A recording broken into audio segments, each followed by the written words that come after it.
everybody! There is no better way to start a horn hangout than with the Siegfried horn call played by my guest today, the wonderful Erik Ralske. Woohoo!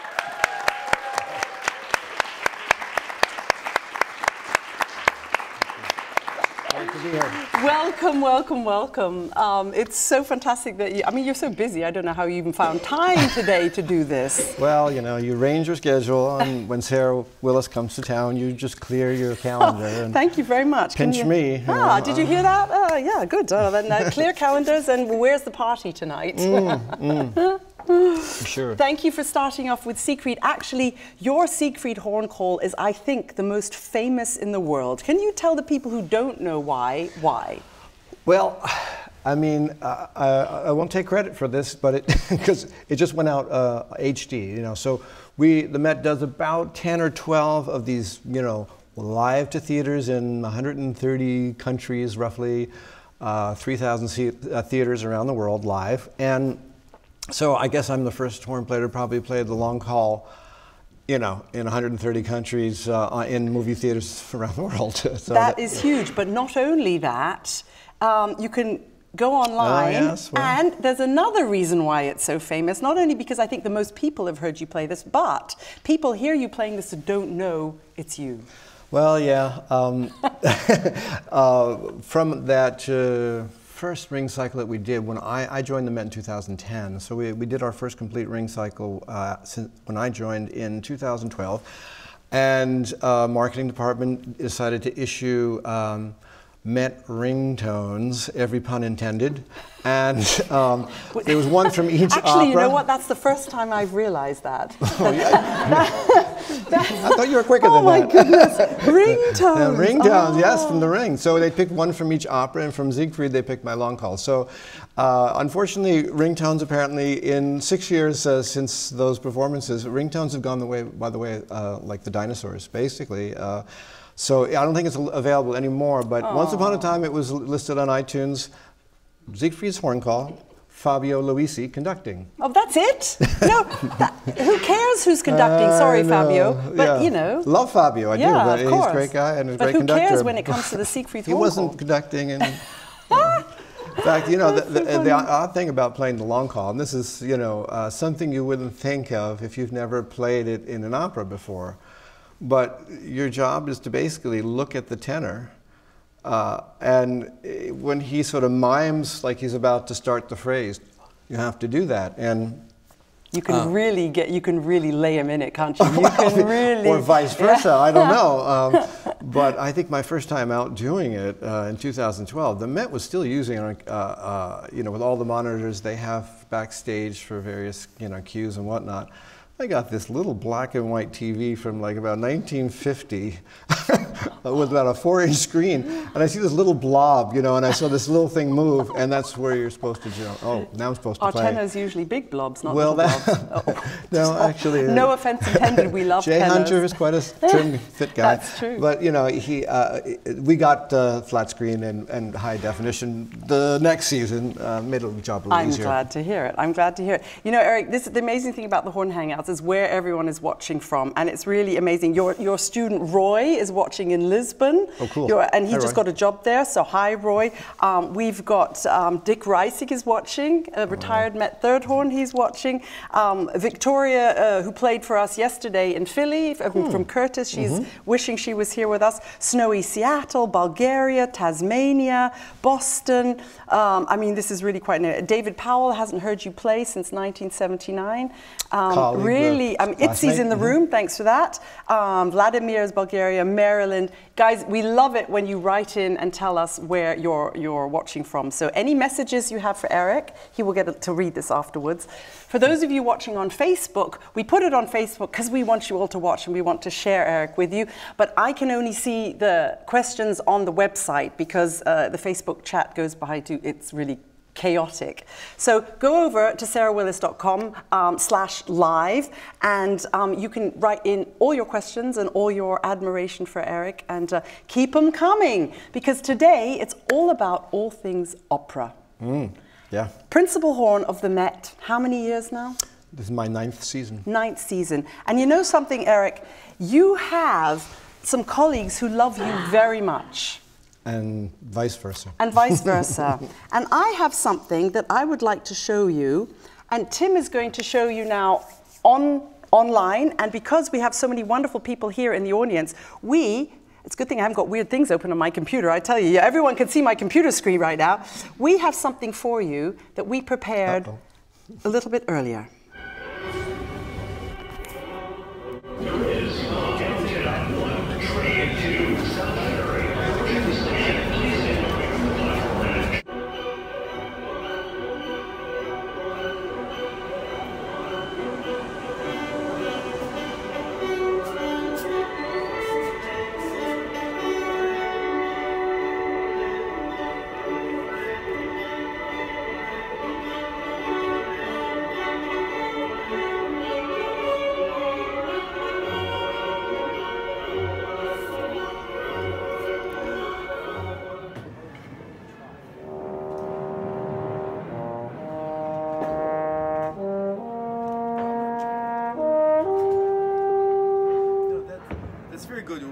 Just make sure that even the first note, you give it enough so that it's registered in the hall. And also, where's Erik? Where's Erik? He's not here. I think that's him. Hey, Erik. Yeah, we're in the section right here. Here he is. Hold on. Erik, we're waiting for you. Oh, I see. Sarah's in town. Of course! Of course, if Sarah's in town, you must go immediately, immediately, immediately!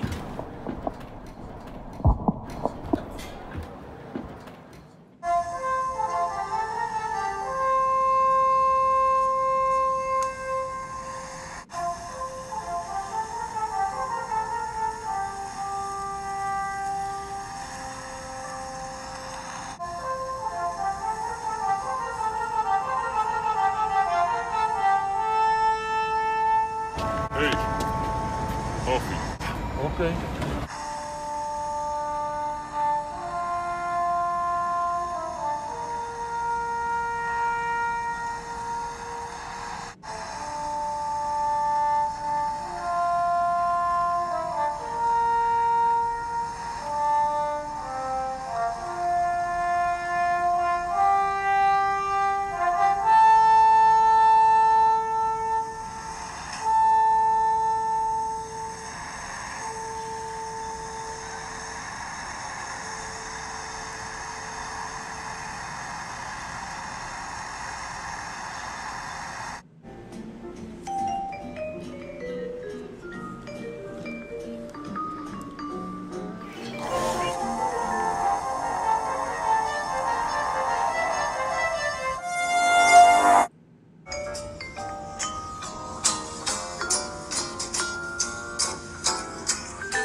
The best thing is that I think they're on their way up. I think they're on their way up, and I'm hoping that there will be but a huge applause for everybody in that video. That's really. awesome. That is really. Here they come! Here they come! Here they come! Hey guys!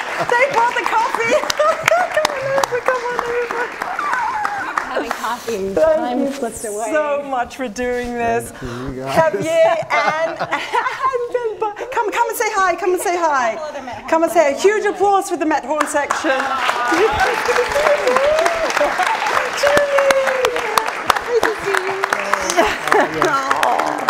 This is Hugo just took a trip to Hugo. Costa Rica. We went for some real coffee. Hugo Costa went Rica. for some real coffee. Hugo, are you watching? Are you watching? Let us know if you're watching. I think you are.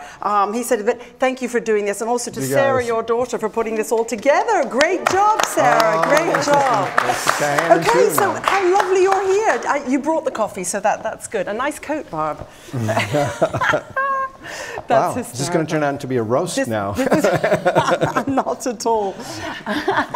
Coffee beans, Oh, roast, I you get it? say. Oh, God, I'm really slow today. Oh, my goodness. So, we're back. What did you think of that, everybody? Wasn't that the most amazing thing? Yes. That's really, people have been going crazy for this. I love it. I absolutely love it. It's just something to be around creative people, isn't it?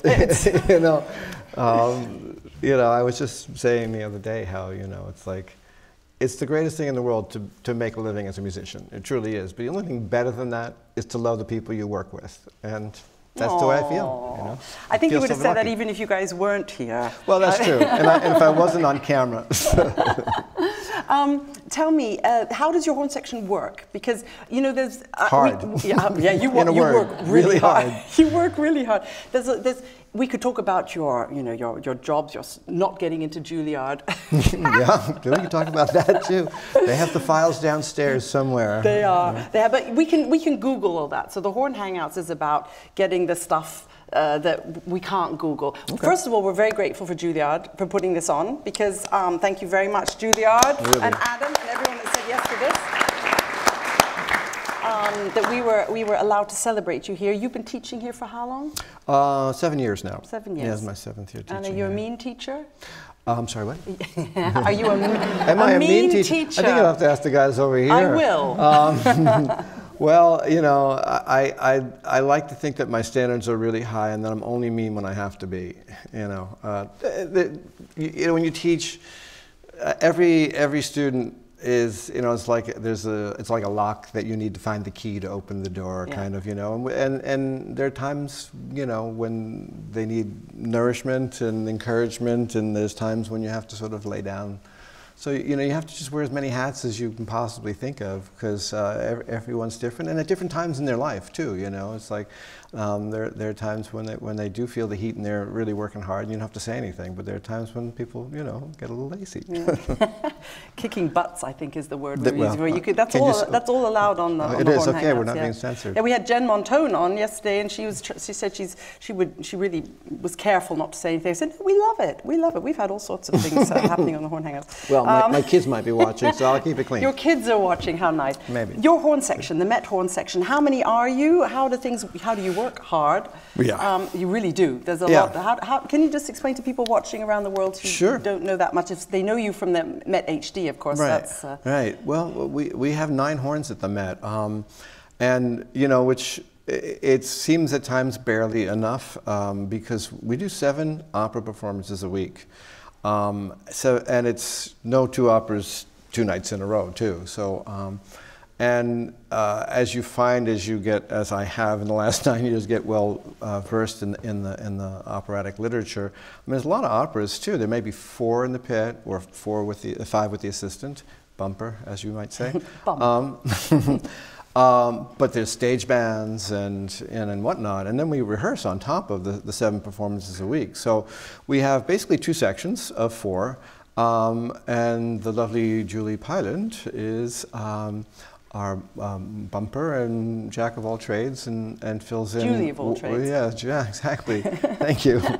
And so there's 2 principals, 2 seconds, 2/3, 2/4, and then Julie, who does it all. So we divide up the workload at the beginning of the season, but then there's always things that happen, vacations, illnesses. Horn Hangouts. Horn Hangouts, exactly.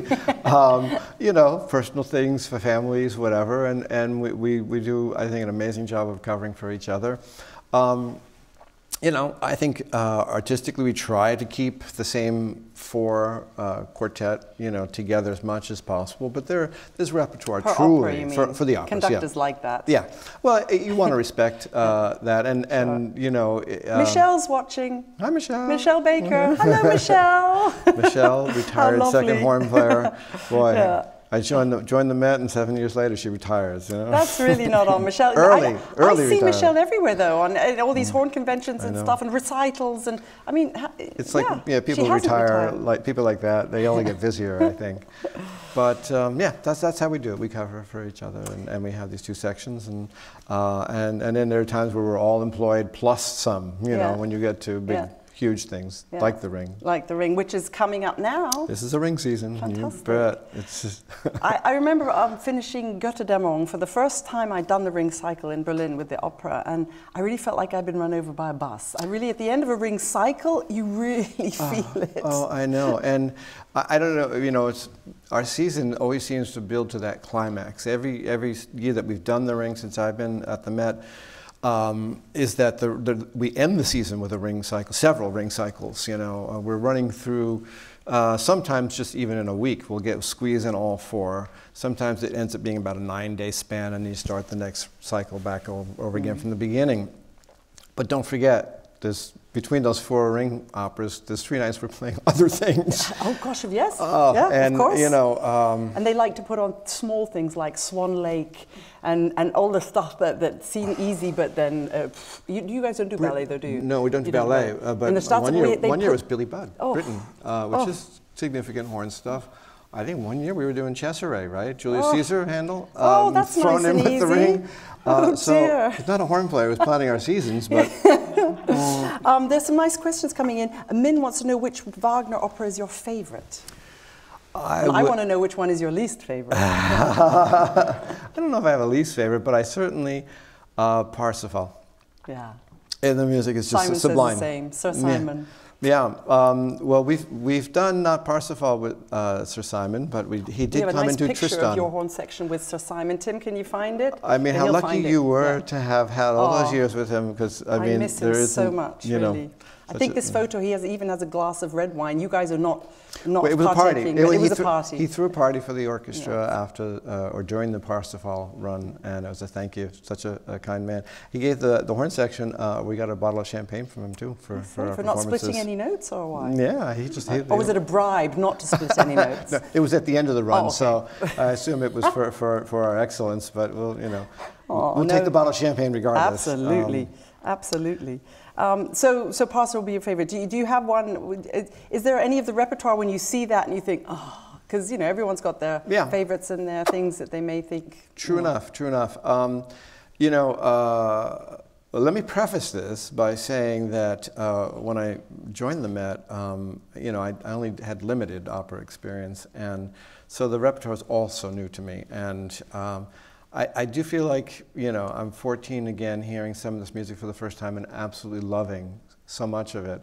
There's stuff that I don't enjoy as much, and I would generally say it's the bel canto stuff, because that early Italian operas, all the Inis, the Rossini, Bellinis. Where the sopranos take about an hour to die at the end, or with all these sort of and the horn, hundreds of repeats. The horn parts are you do nothing. Like for hours, but then you 2.5 hours in of all these afterbeats, there's an aria where you've got something beautiful to play, a lyrical, and it's not the greatest setup always for that.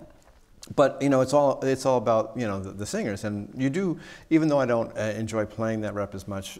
The one thing about my job is you're hearing the greatest voices on the planet every night, and so you can sit back and at least appreciate that. Do you sing with them sometimes? No, I always sang. You don't want to hear my singing, but I save it for the car on the way home. And the shower. Yeah. There's some great questions coming in. Keep them coming in, because if I don't see them, then sometimes I'm busy, and keep them coming in. We actually have a huge surprise for you guys coming up very, very soon. But we're going to keep on with some of these questions. Today is all about opera. And Jacob has asked a really good question. Can you talk about the benefits and downfalls of playing in an exclusively operatic orchestra? Now, I really get that, because my first job was in the opera. I knew no operas at all. And you had to learn them. It's like you sit there and there were no rehearsals. It was just repertoire in those days. So we never got to rehearse anything. It was just one after the other. The first week was Butterfly, and then it was Hoffmann, and then it was Magic Flute, and then it was Rosenkavalier. So no rehearsal. But you did it the other way around. I came from an opera orchestra and went into a symphony orchestra. You came from the almost LA Phil, right? Yeah, almost. That's another story. Yes. You almost got the job in the LA Phil. In fact, you did, but then you... I had a choice. I felt, talk about, winning the lottery, it was 2 great jobs. And, part of me thought I would never leave the New York Philharmonic, but, 2 great opportunities come along. And Opportunities. Yeah, opera. Oh, good one. So I'm making up for the ringtone. Exactly, Yeah. exactly. That's quick. Good. But yeah, I don't know. I mean, there's something so refreshing about delving into a whole new repertoire. I mean, you know, it's not that I don't love the symphonic repertoire, but an orchestra like the New York Philharmonic, 17 years split between third horn and associate first, you know, you kind of done it a lot. And without moving across the country, moved next door to the opera, and like, you know, one of the great opera companies on the planet, if not the. We will get into an argument about that. That's okay. I think you could really say it's okay, the. In fact, that's yes. my opinion. Okay, What do you guys thank think? Yes, would you the agree? Great opera company of the planet. And so yeah, the chance to do opera on that level, and as a horn player, to have gone through my career never having played like The Ring, never having played, you know, some of these other unbelievable pieces. Students sometimes think opera must be boring. They want to sit on the stage. They want to, I would send every student for at least a year to play in an opera. Yeah, I think what the great thing it does is opera orchestras have to be flexible like no other orchestra, and it's like chamber music on an enormous scale, because singers don't sing the same way, you know, two nights from night to night, and there's cast changes. There's sometimes conductor changes in the middle of a run, but you just got to be ready for anything at the drop of a hat. And so, you know, I've heard conductors say that they love opera orchestras just because they listen in a way where, you know, other orchestras sometimes, you know, you get into a grind. There are symphonies, you know, that you can count them off and walk away from the podium, and it'll stay together because it just gets into a very, you know, steady grind, and the orchestra can just run it. We just itself. Ignore the conductor. Yeah, exactly. Or that Did too. I say that? Any conductors watching? Yannick is probably out there somewhere. But you know, you can't do that in opera. No, Not for 8 measures. And if you need to ignore the conductor, then you go with the singers. Well, yeah, there's always that. What about chop-wise? Because it was, I think, we're all horn nerds here on the Horn Hangout. You know, we are allowed to be as nerdy as we want to be. Oh, by the way, nice mug. I've got a Juilliard mug too. Nice mugs here, so cheers. Yep. It's not very interesting what's in them, but what about chop-wise? What did you find was the different? I had to beef it up a lot when I went from opera to the Berlin Phil. Did you have to beef it down? Well, you know, there's I would say that just in terms of just flat out endurance, I would say the best preparation for my current job was the years I played third horn at the New York Philharmonic, because you are playing with no help at all the high stuff. You know, you get your solos, and you're, you know, I'm there trying to match Phil Myers, and you know, so you've got no easy task. Yeah, you've got heavy lifting to do, and you know, it's an orchestra that really knows how to play, the brass section knows how to play loud, and it's not just about that, but you know, you have just incredible, I think, endurance that you have to have for that chair and that orchestra particularly. So that I felt like that, you know, I sort of had to deal with that issue. The biggest adjustment is probably the mental of just being able to stay focused for 6 hours. That was hard. I remember having to learn that as a 20-year-old student. That was really hard. I can't imagine, yeah. To keep your concentration going. Sure. You know, you don't go home till like 11 o'clock at night, and you If started I'm lucky. it. Yeah. And many thanks to my understanding family. Who are Dad's watching? here. You Dad's remember who I here. am? Yes, Dad. Yeah. But in all seriousness, though, yeah, it can be later than that. You know, even just something. Recently, we were playing Carmen, and Anne was playing second that week because Ugo's on vacation, and we got to our duet. You know, the end of Carmen, and that's like. It was like 11:15 that night because we had a late start, and it's like, and we had 2 operas that day. It was a Saturday, so, yeah. Anyway, it happens. You got it, yeah. So you say chop-wise, you would build up that strength. And what about the quiet playing? Did you have to learn a different way of playing quiet? Yeah. Quietly, my mother would tell me off. My mother's watching. She always watches. Well trained.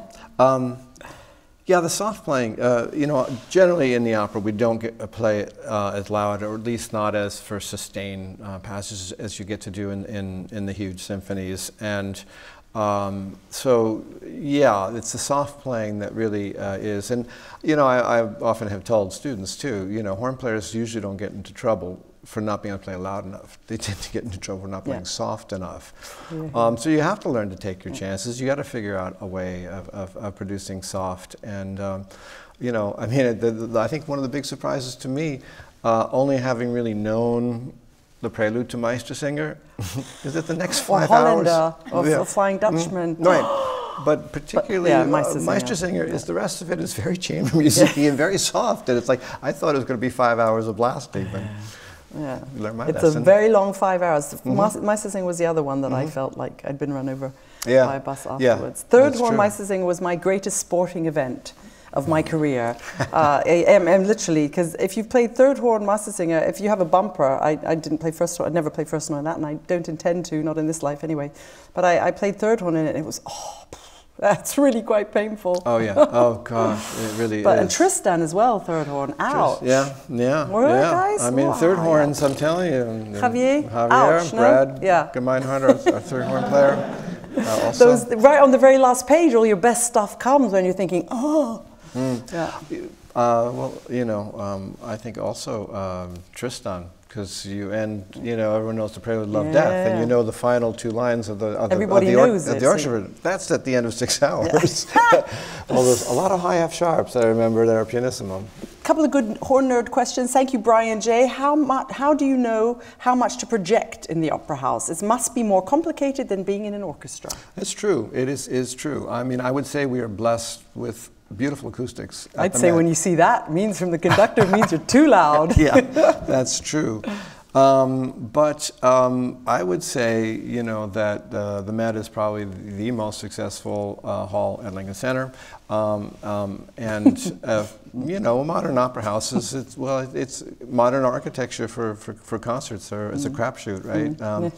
But the Met's got beautiful acoustics, and I feel like from where we sit in the pit, I mean, I can hear my sound ringing off the back wall in pianissimo. So you sit open, don't you? You don't have. Open. You're not under. You're not under the stage that's at all. amazing. Yeah. We were like against the door and under. I've been in pits like that before in other jobs, but no, we're just like, it's basically if you took out, you know, the first 8 rows of seats from a theater, drop them down about 4 feet below, that's where the Met Orchestra sits. And so we're in the house. Do you move up and down? Yeah, it is hydraulic. Okay, so whatever opera you're playing, you're higher or lower? So there's somewhere where we're 8 feet under.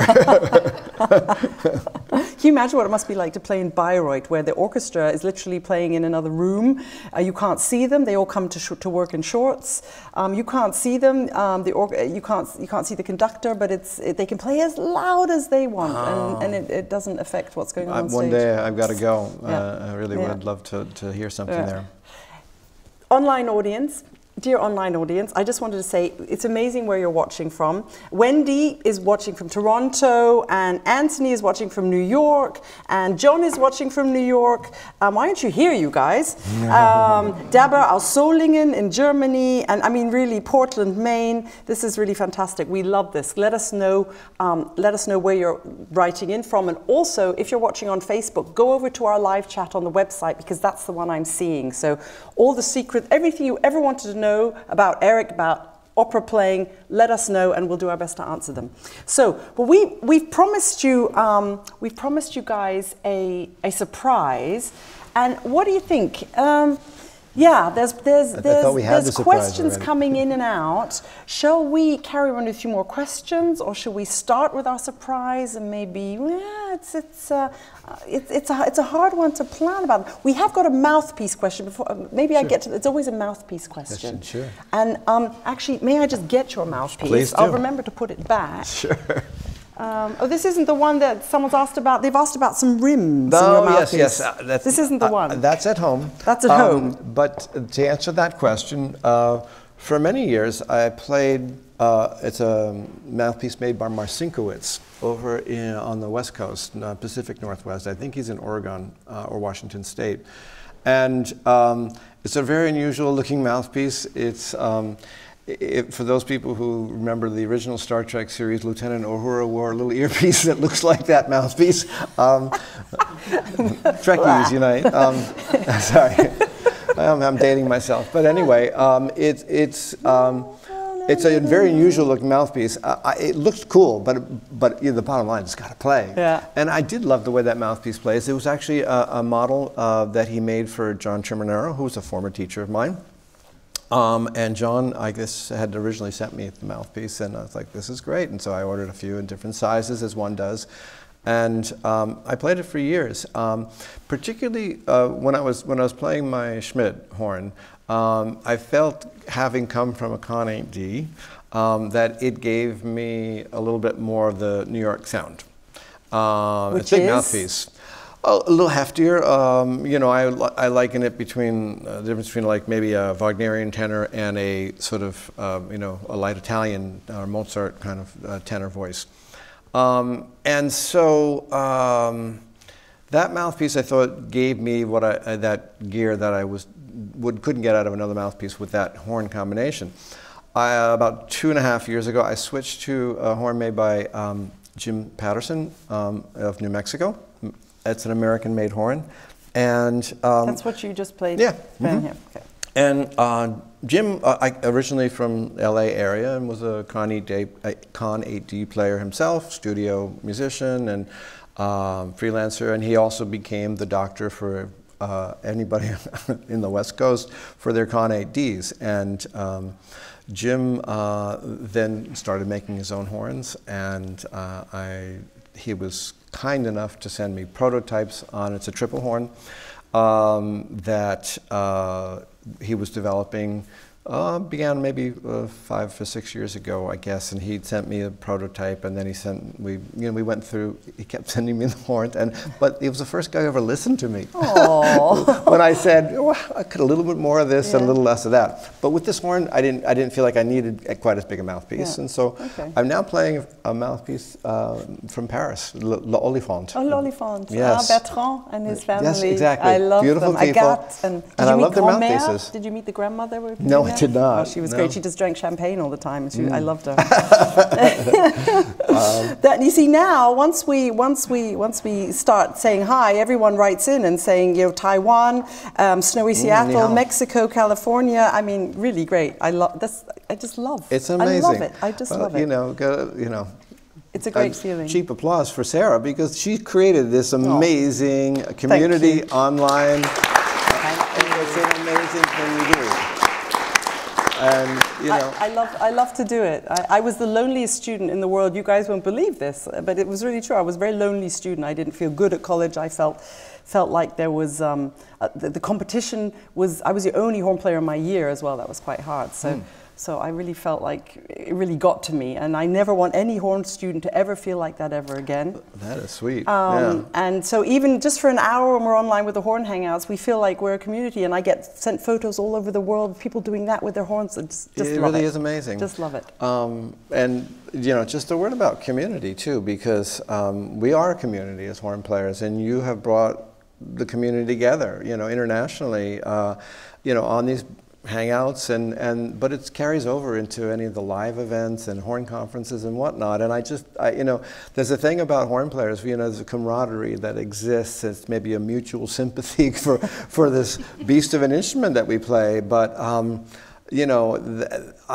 been in this business a long time, and I have seen the best of human behavior, and at times, sadly, the worst. And I just want to say that, it's like, an orchestra is like a microcosm of the world, of what the world could be. We're 100 people on stage, different backgrounds, different nationalities, different sexual preferences, religious beliefs, languages, economic backgrounds, whatever, all working together towards like the greatest of what mankind can produce. And I just think it behooves us to be the best we can be as human beings towards each other in terms of showing people respect and support. And, we don't always see things eye to eye, but I think that's that kind of sense of community that you've brought to our world is greatly appreciated. And for our future, the young students of today, I hope that,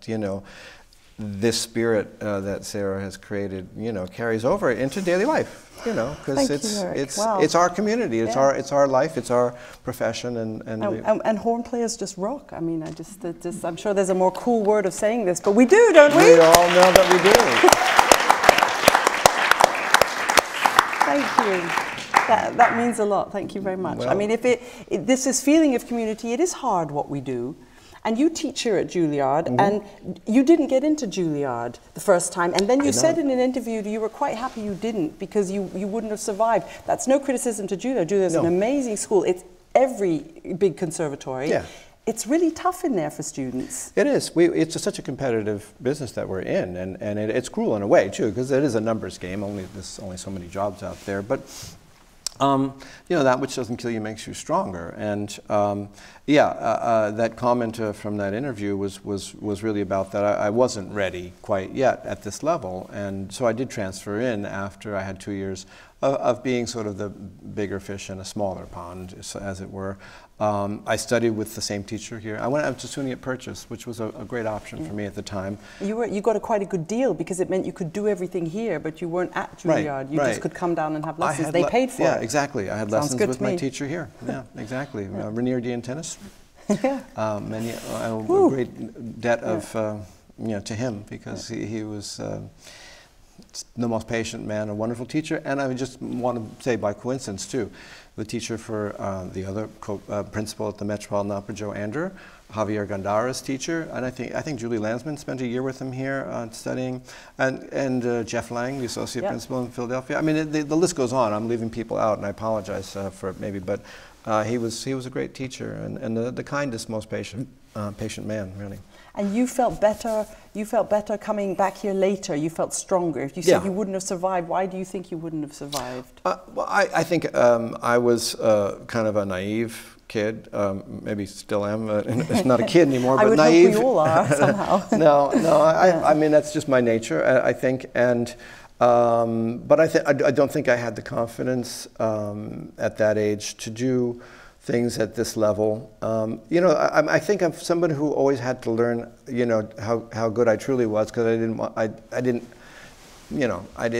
have any pretensions about, you know, my ego, I think, was well in check, and if anything, I tend to undersell myself. And I think probably another reason in my career, I mean, I hit kind of every rung on the ladder. I didn't start out, you know, at the New York Philharmonic. I mean, it took 6 jobs to get there, you know, and so I saw every rung on the ladder, but it was like, whatever orchestra I was in in my early days of my career, you had to sit there and think about, okay, well, if I want to be in a better orchestra, what do I have to do? What you look at yourself, you know, it's warts and all, and you kind of figure out and get busy in the practice room and how to improve oneself, and it's, you know, which is not easy when you're holding down a job as well. It's why, like when you were in Vancouver, you were loving that, and then you started pottery, and you did all these different things. Yeah, I did. I mean, when are you making some more Horn Hangout mugs? When I retire. That's first. That's my first on my list, is to get back to pottery. Yeah. But yeah, the learning never stops, you know, and I think that you have to be introspective and self-reflective to sort of figure out. You know, and be honest, it's like, you know, just even from night to night, it's like this or so, you know, some aspect of horn playing it felt a little rough yesterday. How do I address that Maurizio just asked, what type of mental strengths do you need to play at the Met or any big opera orchestra? Mental strengths, we all know what we need for mental strengths to play the horn, period. You know, that we all know what we should be aiming for. But at the opera, are there anything in particular that you need to make sure you're focusing on or not focusing on? Or? Yeah, in some ways, because we're not on stage, and there isn't the distraction of what can get in your head of all eyes are on me because I have a solo kind of thing, and we all know how. I'm sure they would be, but it's a bit dark down there.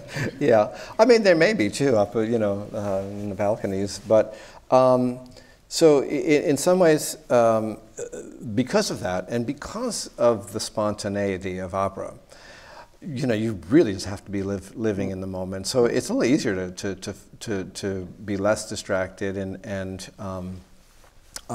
more focused of being in the moment. Where I think on stage, you feel a little bit more pressure, and that in itself is its own little distraction. Little, it could be big, it could be a huge distraction. From yeah. And so, you know, it's mental toughness in a different way, because living in the moment is what we really need to do as performers, no matter where you perform. And but yeah, that spontaneity really draws you in. And there's something also about the art form of opera, the fact that you can really get swept up in it, I feel, just because it's not just the oral pleasures of the music, it's the visual of what's going on stage. Can you guys see? Oh yeah, yeah.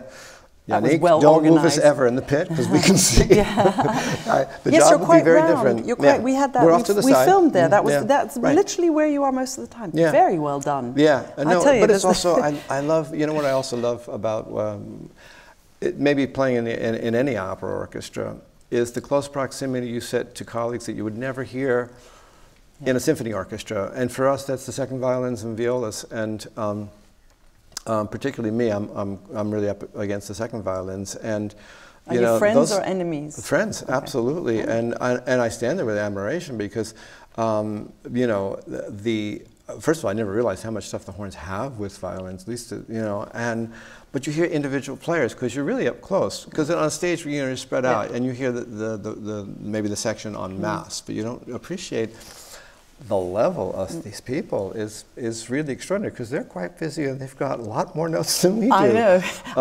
That's what I meant about friends or enemies. I'm sure you're friends with them, but how happy are they about sitting so close to the horns? Well, you know, they learn to any second love us and violins appreciate watching it. I'll speak for them. They love it. They love it.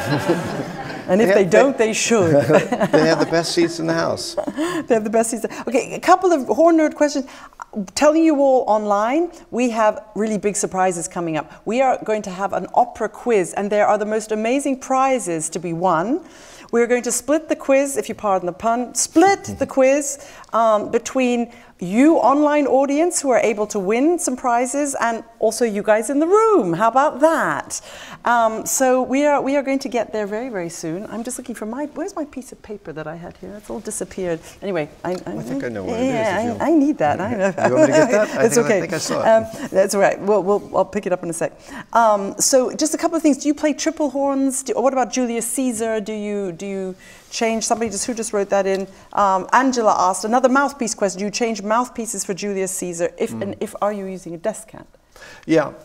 Well, when we did Julius Caesar about 5 years ago, I played it at my everyday horn, which was a Schmid triple at the time, an F alto triple, and I kind of like to try to simplify equipment. You know, if something's not working, I look at myself first. But I feel like I've got equipment that's sort of ready for anything, kind of on any day of the week. What I have for this horn and I had for my Schmidt was bell choices, because I'll go sometimes to a smaller flare for something that needs a little lighter, more focused sound. Mouthpieces, again, keep it kind of simple. It's kind of one mouthpiece. I'm in Julius Caesar. I think I played on my big giant Marcinkowitz mouthpiece. But you know, again, you do what you have to do. I do find time too that some of the more transparent operas, like we just did Pelléas with Yannick, Pelléas and Melisande of Debussy, and you know, it's very quiet and very exposed. Your hands said it all. It's very. It is. For how many hours? 4 hours? It goes. A little over 4. Yeah. She did my first year with Simon It's Rattle, gorgeous. too. Simon loves that. Did Magdalena sing? She does a great. Yeah, his wife. Yeah. And, but this was beautiful performances too, and but yeah, I have another bell that you know it is a little bit more veiled and lighter, and so you've. But I don't like to make huge changes. I'm just, Do you have any good stories about missing your cue on stage, or there's always this banda. These are the things we can't Google about here. That's why I want to know. There's always a banda. There's all these off-stage stuff. Last time when I was here, there was one. I came. Barb was. Both of you. You both. No, you were with Julie, weren't you? You were dressed up in some incredible wigs. What was it, Don Giovanni?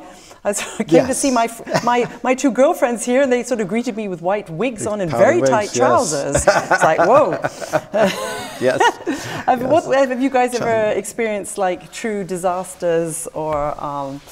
I Yeah. wouldn't like to talk about disasters. Anything. Yeah. I just remember missing a complete dun dun dun dun da da. I just missed it. I was in the ladies of the Staatsoper and I heard it and I thought, oh well. You know, What can you do? When you play a banda, you know, and it might be an hour, hour and a half into an opera, you'll get a special call time. They don't necessarily expect you to be there and waiting. So usually they're by the start of the opera. Yeah. But we were just playing Don Giovanni the other night, actually, and somebody who was supposed to be in the banda at the end of the first act, you know, had cut it a little too close because it's a costume change. Yeah. And so Javier, because again we had a little shuffling around with vacations in the section, Javier, who was playing assistant to me on it the other night, in the middle, towards the end of that first act, got yanked out of the pit, threw on a powdered wig and a costume. And I hope he came back to the pit, pit with the wig on. No. He looks great in a wig. I bet. And tight trousers, but that's just me. I'm not.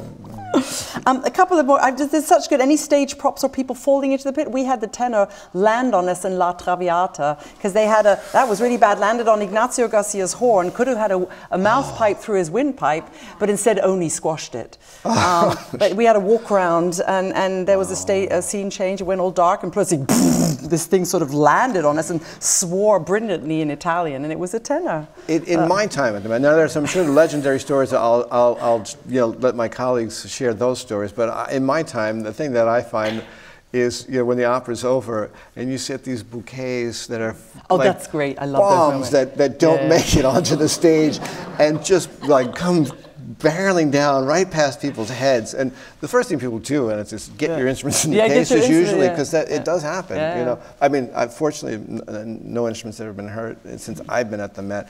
Who cares about the players, the instruments? You see some close calls and just. And do you give them back or do you keep them? Then we throw them back up out of the pit, and you see some amazing catches too. It's kind of fun. One thing I absolutely love is the enthusiasm or the displeasure of an opera audience. You know, in a symphony concert, you might get some bravos. You rarely get boos unless it's a modern piece that nobody likes. But even then, in the opera, you either go boo or you get bravo, and then there's this rush of adrenaline, and it's incredible, isn't it? Nothing beats an opera house audience. I just love it. Really devoted, except for a Horn Hangout audience. Devoted and knowledgeable, and they'll be fair sometimes because when the curtain calls come out, they'll give maybe great cheers to the principal singers. But then, if it's opening night and the director comes out and they don't like the production, you take cover at those moments. Exactly. I love that. Did Carmen's earrings fall in the pit, says Richard Ralske? Apparently Carmen's earrings. We had blood from Siegfried. Ooh. Siegfried went, and was dead, and the blood went into the pit and all over our music, and it's still on the music. And we dated it and put arrows on it. That was very nice. One of the great things we did in my time artistically at the Met was Parsifal with Daniele Gatti. And, but that production has something like 15,000 gallons of fake blood in Act 2 in a giant pool that the chorus has to wade through and stuff. But that did leak down into the men's locker room. Lovely. And we had pouring this blood stain down the walls for a few years. It was. I tell you, opera orchestras, it's so much more fun than symphony orchestras. I love my job, but I miss the opera terribly. I really, really miss it.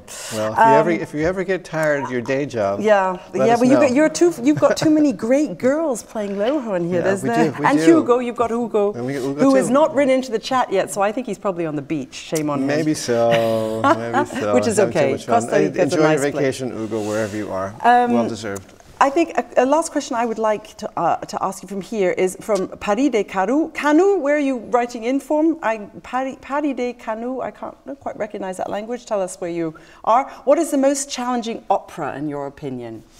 Not to stay awake in, but to play. To play, yeah.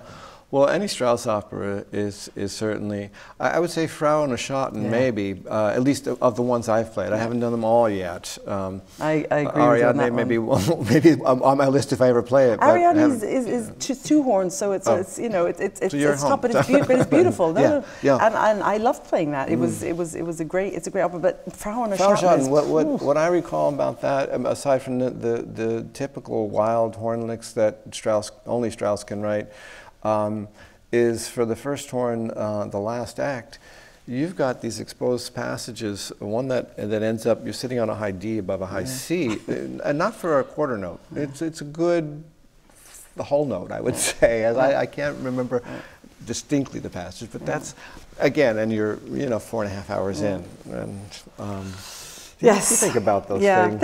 No, absolutely.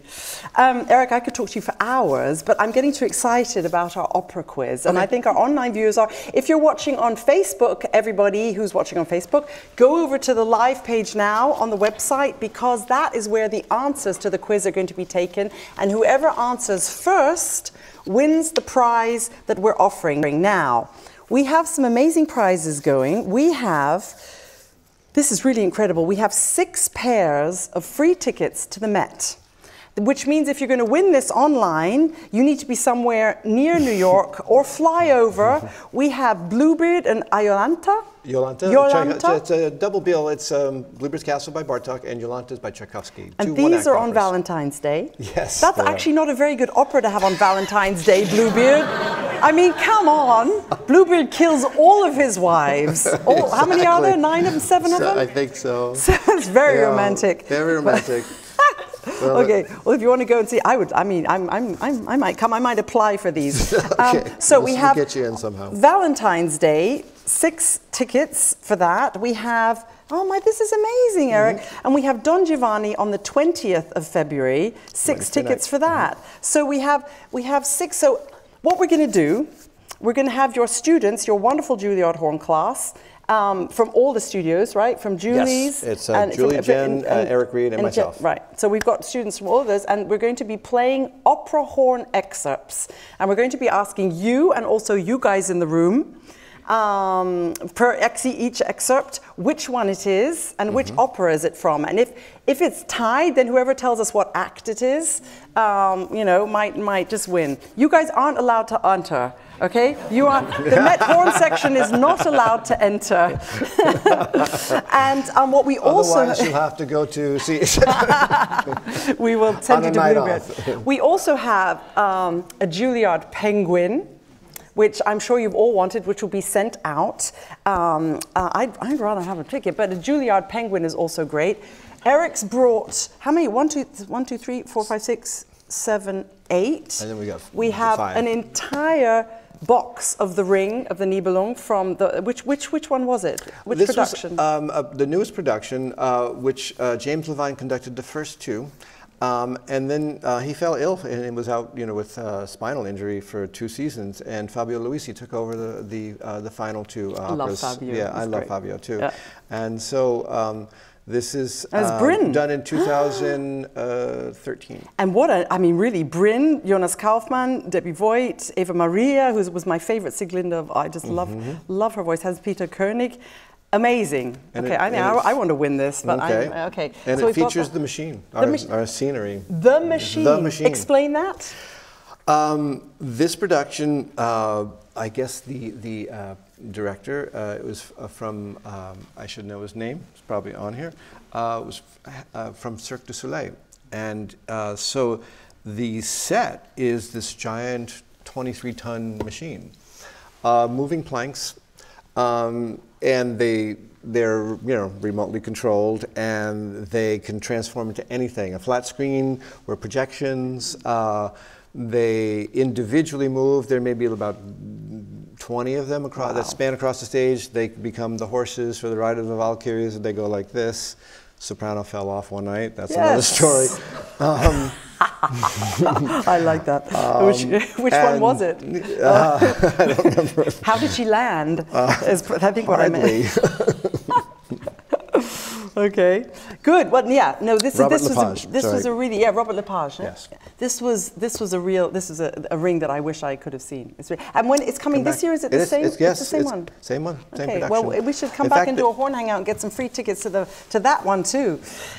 Great. And also, so that we have 10 excerpts. So at the Penguin, the Juilliard Penguin, we have 1, 2, 3, 4, 5, 6, 7, 8. I think we can throw in 2 Horn Hangout t-shirts as well, okay? Whoa! Thank you for that, dear audience. They are well trained. These t-shirts are really the coolest things. Handsome Tim is in the corner wearing his big applause for Handsome Tim. Now, I couldn't do this without Tim and his live streaming company, 5Stream, who are in Australia right now. It's 8:30 in the morning, and which is okay because yesterday's hangout from Curtis was, what was it, Tim? It was about 2:30 in the morning for you. And he got one of his colleagues to get up at that time and manage the stream. So he's the boss, so that's good. So thank you to all of you at 5Stream who are helping to make this possible. And he flew in on Saturday. Yeah, he doesn't really know. Well, yeah, he arrived before he left because of the time change. So you literally, and then when he gets back, he needs 2 days to get back. So that's all. But we're happy he's here because the Horn Hangouts could not survive without him. Right. Stephen, thank you. You wrote in Robert Lepage. He was Lepage? Robert Lepage. So thank you from that. Thank you for that. Okay. So let's get your students ready. This is, of course, quite stressful for everybody, but we're going to just breathe and enjoy playing. We can't wait to hear you. Can I have the list? Shush. Okay, bear with us, dear Horn Hangout audience. So, are we all set up? Thank you, dear Juilliard tech team, because you guys are doing a great job. Sorry about this. Dan and Yvonne, thank you. Erik, can you tell us, can you guys put your stands down a little bit so your mothers can see you? Yes. Erik, we're not going to say what the first excerpt is, but can you tell us who's playing? All right, we've divided these excerpts. We have 2 quartets, and then the last excerpt will involve everybody. But the quartet is the last 2 rows, last 2 seats here in the front row and the back row. So we have Vin Curé, we have Jamie Reynolds, we have Gabby Foe, and we have Ryan Williamson. Great, thank you guys. Quartet so number 1. This first question will be for the audience in the room, okay? So this question is for you guys to win 2 tickets on Valentine's Day to Bluebeard and Iolantha, okay? And the first person to put their hand up who knows what it is will win the prize, okay? I know what it is because I've got it in front of me. Okay, Erik, let's go. All right, ready, guys?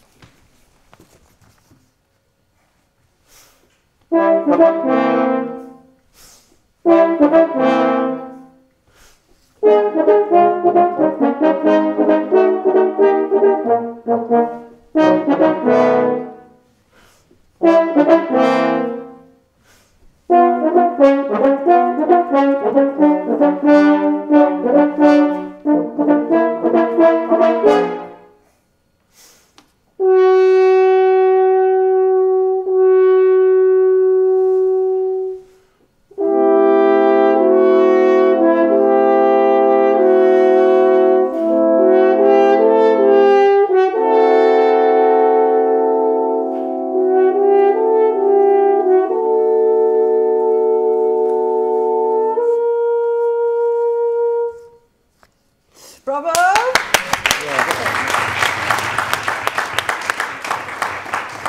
Okay, now that was really close. That was really close between 2 of you, but one of them is wearing a Horn Hangout t-shirt. So she wins. What was that? That's Pagliacci. Bravo, and it was, and you get to go to the Mets. All right, next one. Well played, you guys. Yes, really, well done. really. Sit Especially around for an hour and Exactly. then really good. Well prepared. Okay, Well, I can do so, that. dear online audience, this is now you. Facebook, if you're watching on Facebook, you got to get over to the live page ASAP because that's where I'm seeing the question, the answers. Okay, we have now got another quartet from a famous opera. This is hard, this one. This is really hard. And we are going to be giving away 2 tickets to Don Giovanni on the 20th of February this year. So if you know what it is and you want to come, you've got a few days to book your ticket. Unfortunately, we can't really cover that. Maybe Lufthansa or British Airways or American. Maybe we can see what we can do. Yeah. Maybe we can swap the tickets if it's not. For one of the other prizes. So I need the first person I see here. Oh, thank you. You've been, the online audience have also been participating. Pagliacci, Pagliacci, is that right? Pagliacci, yes. We call it Cav Pag. It's a lot easier. Yes, exactly. And a lot of people have got that, so online. So that's great, but you didn't win, not yet. Okay, but you could win these if you know what this is. First person to write in the chat gets to win. Here we go.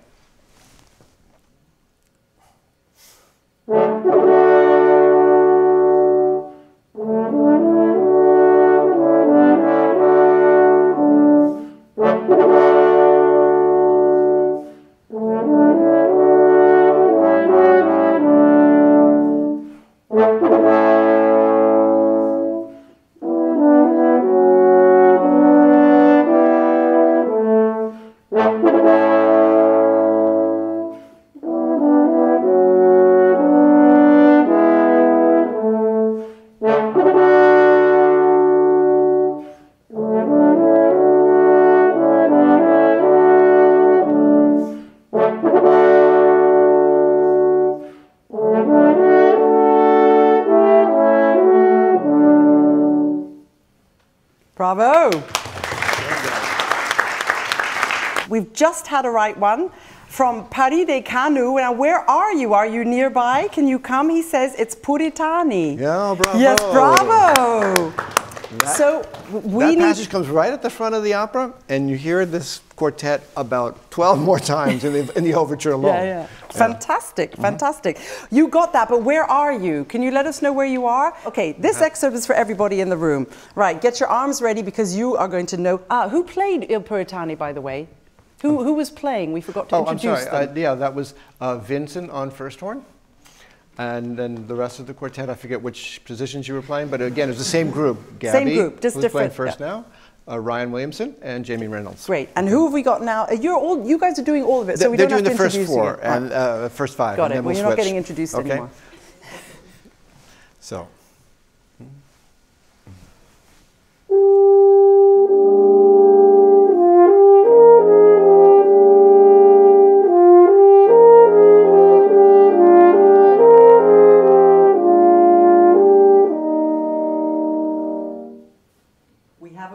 What is it? Carmen! Are you free on Valentine's Day?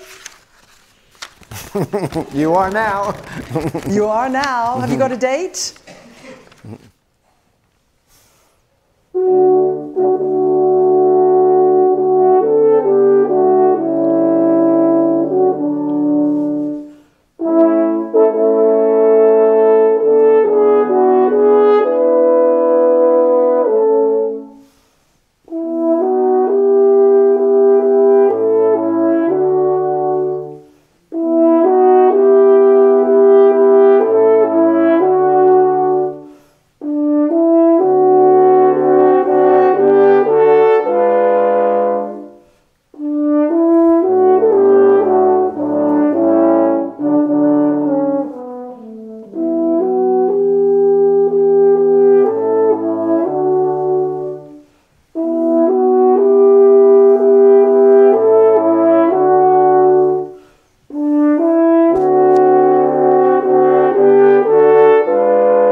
Beautifully played. Bravo. Bravo.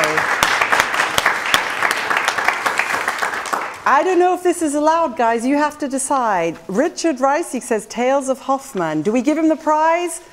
Yeah, we give him the prize. Okay, he gets the penguin. Yeah, he gets the penguin. He gets the penguin. Rich, All we right. are sending you a penguin, and we'll send you some Horn Hangout stickers as well. Right. How about that? He'll come to Bravo. the opera.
guys play so great. Bravo. Bravo. Pete Howard, you are right. If you are close enough to come, let us know as soon as possible, and we will do this. Moving swiftly along. How are we doing? Who have you got here, Erik? We have David Alexander playing first horn on this excerpt. We have Jessica Elder and Harry Chu and Lee Cipher. But in this excerpt, it doesn't really matter who's playing what, right? Yeah, you're giving it away already. Online audience, the first person to write in what this is, and if you can tell us what act it is, then that's a bonus as well. So, but the first person to let me know what it is wins a Horn Hangout t-shirt. Da, da, da, da, da.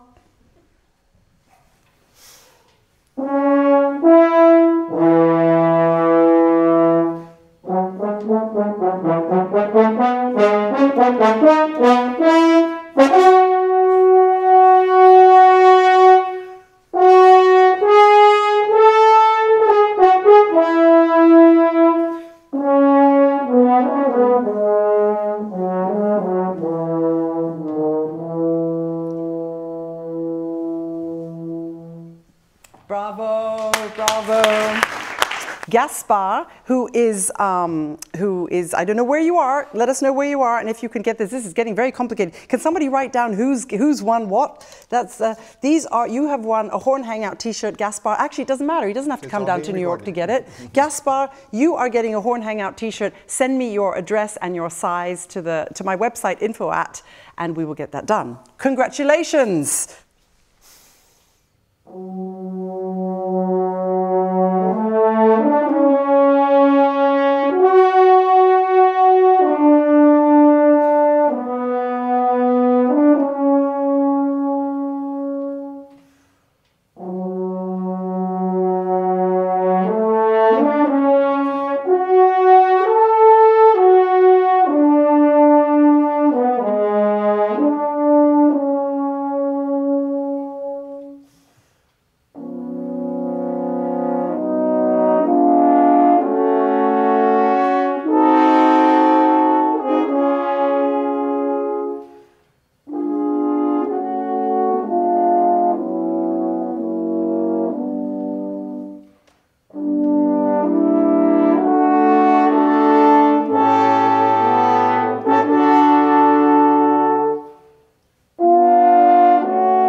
Bravo, my goodness, that is really fantastic. Fantastic playing.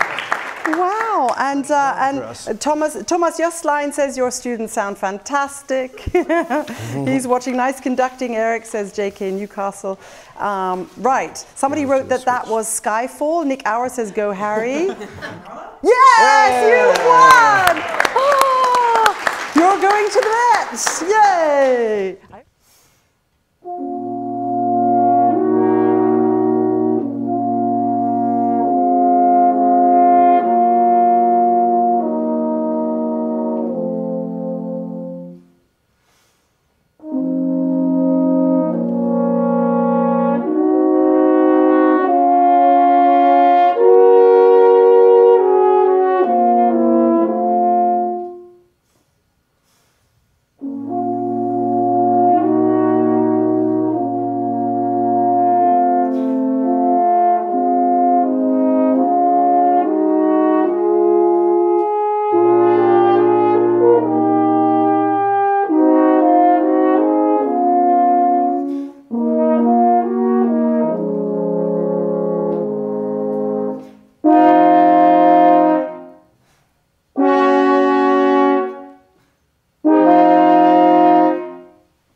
Bravo.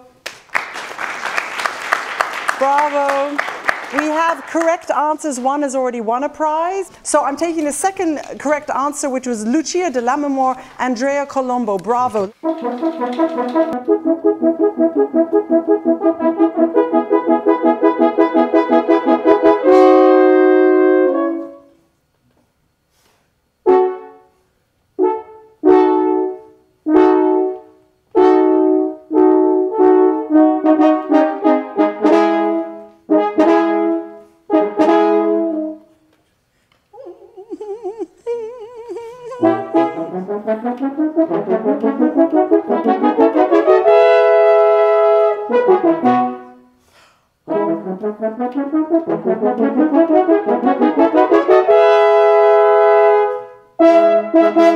Bravo! And we have a winner! Come and get your prize! Come and get your prize! You get your prize. You knew what it was and you get the prize.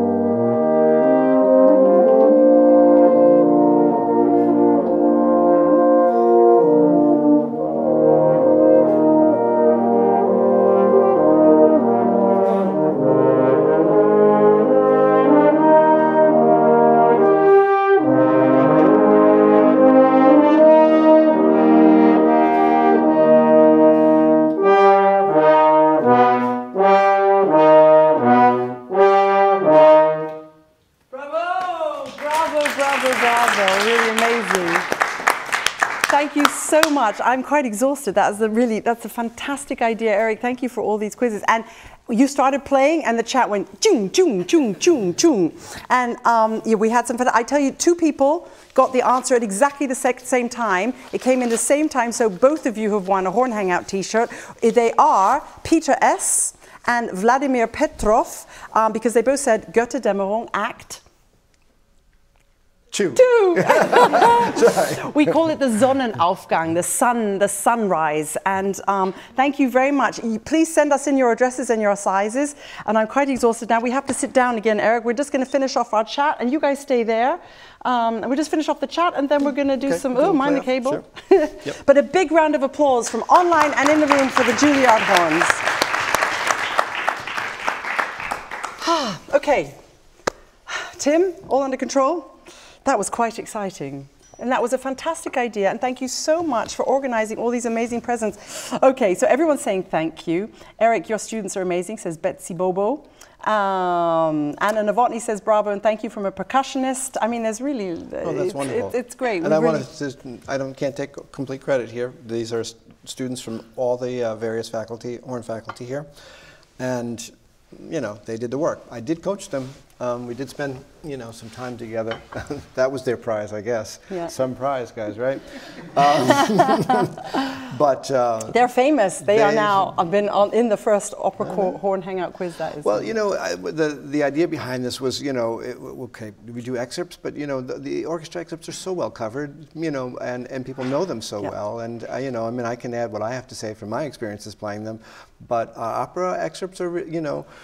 If you don't get an opera experience, how do you get an opera job? But if you don't have an opera job, how do you get opera experience? It's a catch-22. And so this is, you know, one way of enhancing their education. We do opera here at Juilliard. In fact, they're about to do Don Giovanni. Anybody involved in that? There we go. There's our horn section. Great. So, but, you know, it's like I had, you know, 8 operas under my belt, maybe 10 operas under my belt before starting this job. So I had none. Literally, yeah. I had Gilbert and Sullivan was the closest I'd gotten to playing an opera.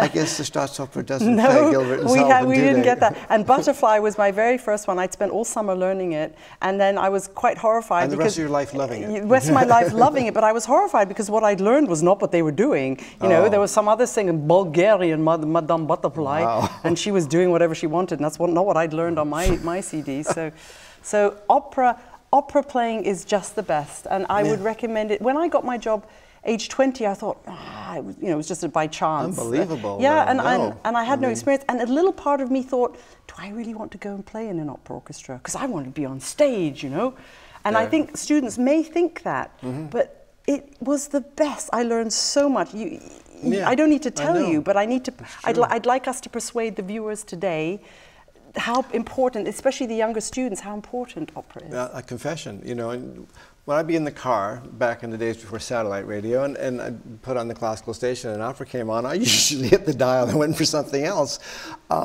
But it's an art form that you can cultivate an appreciation for, and it's so worth it because it really is the synthesis of all art forms. It's a little hard to say with a dry mouth, isn't it? Synthesis, but it's you've got the visual, you've got the costumes, the singing, the orchestrations, and the costume department, like at the Met, is just a really cool place to go to. I mean, these people are real artists, real craftspeople. And it's for what it does for your ears as a young horn player. And telling the story through music, who doesn't like that? Even if some of the stories are a little wacky. Most of them, actually. yes. Most operas. There are huge congratulations coming in here from all over the world for you guys. Really, they're just saying you sound absolutely amazing, which we've already said. But you read the chat afterwards. It's incredible. Erik, unfortunately, we're almost at the end of our hangout because we've been going for quite a long time, an hour and a half. Most people usually get 45 minutes. We're going to have to chat, over a beer later, I guess, to finish this program. How about that? Do you think we can go out? Well, you better not tell me online, because then you never know. It'll be like a Facebook party if you give the address out beforehand. But I hope you know some good addresses. And are you guys all playing tonight? We got to think. I was supposed to be in the pit too, but thank you to Joe Anderer. Yes, thank you. They're Anderer Principal Horn. Under a Principal Horn. So everybody watching online, if you have any more questions for Erik, or you just have messages for anyone here or Juilliard Horns, write them in the chat, and you'll see this all later. It's really it's a wonderful feeling to know that everybody's watching. I just want to say how inspiring you are, and I've just loved your playing for so long. I've sat in the Met. It's something we always try and do when we're here on tour. Is to catch a performance. I must admit that if we get it, it's usually the first night. No, it's usually the first night, and I have snoozed my way through second halves because you arrive and you're jet lag, and then by about 9 o'clock, it's 3 o'clock in the morning. But I've had some very nice first halves on first nights, and I've admired your playing. Something short. And I know that when the Staatskapelle were here, that you jumped in and played first Wagner Tuba. I had the best time with your old band. I have to say that was a career highlight. It was a Bruckner cycle at Carnegie Hall with Barenboim, all the Bruckner symphonies of which I got to play. First on the 5th, and then first Wagner Tuba on 7, 8, and 9, and what a beautiful orchestra. They loved you. That repertoire, I mean, in Carnegie too. It was such an event that whole week. No. And you don't say no to Daniel Barenboim. Can I tell a quick story? Yes, yes, please. It was a Sunday morning. I was taking my older son to a basketball game, and I was like, "Come on, we're late. Get your sneakers in." And the phone rings, my home phone, and the home phone are for like telemarketers. And I picked it up for some reason. I said, "Yeah, what do you want?" Oh no! And is it Mr. Ralske? And I thought telemarketer. They mispronounced my name. And I was like, "Yeah, what do you want?" "This is Daniel Barenboim." Did you think it was a joke? No, I didn't. You recognized the voice? No, I did. Well, it's like or it was quite short notice, wasn't pretty it? Pretty much, yeah. And you will get off Rigoletto to play. He'd already organized that. Yeah, I was done. But like I said, you don't say no, and thank God. It was one of these things where my schedule was like this, and it just kind of fit like a glove. So you say yes, and it was a crazy week, but it was such an enjoyable week. Yeah, they loved having you. I know they did. That's my old family, so I get all that. They miss you. Of course, no, that's. I'm only across the street, but it's funny in Berlin. Even if you're there's all these orchestras, but we rarely see each other because the times, the orchestra. It's like here in New York as well. I hardly see my old colleagues at the Philharmonic anymore, unless they commute, and occasionally twice a year in the garage. Or at Indy here. That's where I always seem to. We all get coffee and food. Where your horn section hang out instead of coming to Hangouts. That's right. Thank you very much to you guys for coming down from the Met section. I was very grateful for that. And how should we finish off your hangout, Erik? Well, how about do you want to do the Wagner large ensemble thing, or do we get time for that? Let's do both. Or we can Let's do record them both. and stick them in later. No, let's do both. Hey, you guys online, you have another 7 minutes, 8 minutes, and we would play you 2 tunes which were arranged especially for you. Yes, by Explain. a very talented man who's going to conduct. Yeah. John Shepard. And these are... John Shepard.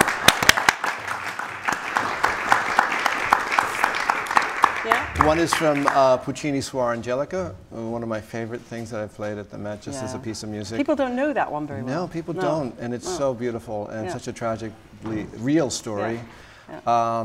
And then the other one is from the Valkyrie. It's the Winterstürme music. Winterstürme. Okay, well, during this, you guys, you can write in all your messages of goodbye. Eric's got to go. I'm just going to come over and talk to you into this one. You guys make some space. I want to play too. It's nothing like playing with a dry mouth. So a little bit of warm-up noise. Eric's been talking for an hour. Thank you to the audience. Thank you very, very much. It's really been great that you've been here. And it's quite exciting to feel part of such a global... Now you know how I feel when I do the Horn Hangouts. There's all these people watching all over the world. It's amazing. I'm staying in New York. We have another Horn Hangout on the 4th. I don't hear any warming up going on. There we go. We have another Horn Hangout on Valentine's Day. Turn it up, Dan. Shh, that's enough. We have another Horn Hangout coming out with the amazing Joe Alessi, principal trombone of the New York Phil and also teacher here at Juilliard. And we will be in the New York Philharmonic Archive for that. They've let us use their space, and that's on Valentine's Day. And we have a really cool surprise for him. So do join us for that. That's what time is that, Tim? 3 o'clock? 3 o'clock. Okay, we'll just say it's at 3 o'clock. 3 o'clock New York time, which is 9 p.m. Berlin time. What else have we got? What time is it in Japan? Anybody know? No, okay, no, we will work that one out. You can write that in the chat for me. We're going to go and finish off the best way we know how, and that is with music. If you get a chance to go to the Met, do. It's really, really, for me, the greatest opera house in the world. I'll probably get in trouble with my Vienna colleagues for that. But, and my Berlin colleagues, they are pretty good too. I love the Berlin Opera. When I'm in New York, the Met are the best opera house in the world. If I'm in Berlin, maybe I'd be forgiven for saying that. No, I love what you do. I love your acoustic. I love the whole setup, the Met in HD. It's really something very, very special. And they have an awesome horn section. They really do. I love them all. So, goodbye from us, and enjoy now these wonderful 2 pieces. Thank you very much, John, for coming along. Big applause from the audience, and we'll see you out there.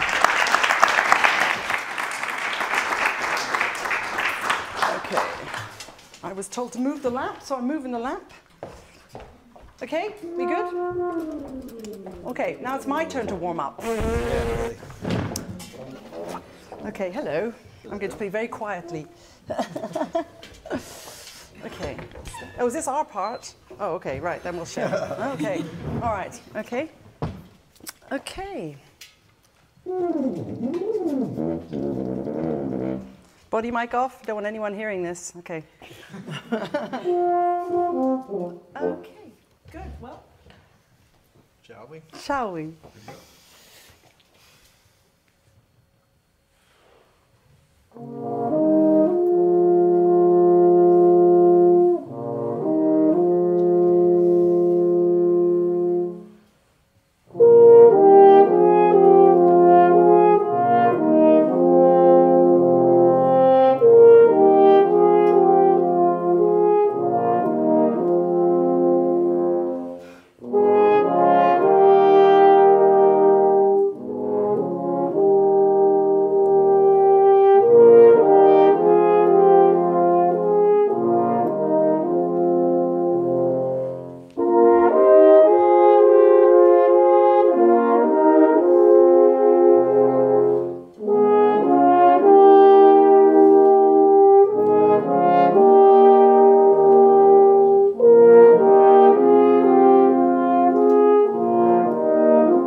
bow into the camera. Bravo. Thank you. Thank you. You are a rock star. Oh my goodness me. I was so nervous for that high C at the end. I didn't even have to play it. Danny, you're getting a good pick. Are you getting him in there good? Because he's our superstar. We've got to make sure we're getting a good shot. That's good. Well, and me turning red. Yeah. That's what we want to see. So shall we finish off? Because everyone's clapping so loudly in our online audience, we're going to play now a Zugabe. Okay. An encore. Oh, yes. So what we got? I'd like to hear your German. Winterstürme from Valkyrie. Valkyrie. I remember Placido Domingo singing this. It didn't sound like that. Winterstürme. But it sounded amazing. It did, I'm sorry. Oh, I don't have any music. Can I have some music? Is that all we've got? And her apart. Oh man. Oh man. No music. Was that the part we were playing? Okay, you play that part. We're playing this part. It's fine. Is that all right, Harry? Okay, good. Okay, I didn't play this part. I'm not playing. This is way too high. I'm not playing that one. I'm going down here to the low part. You guys go up there. What part are you playing?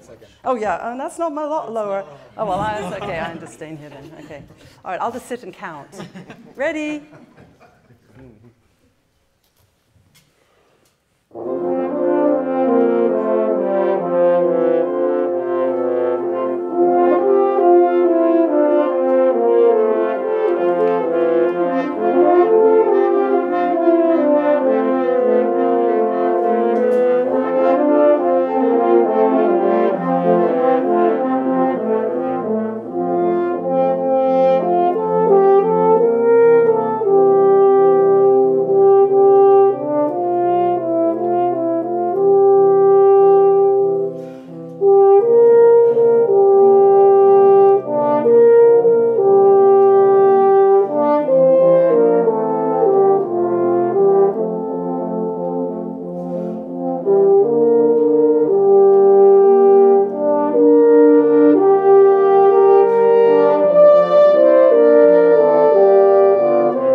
John. Thank you.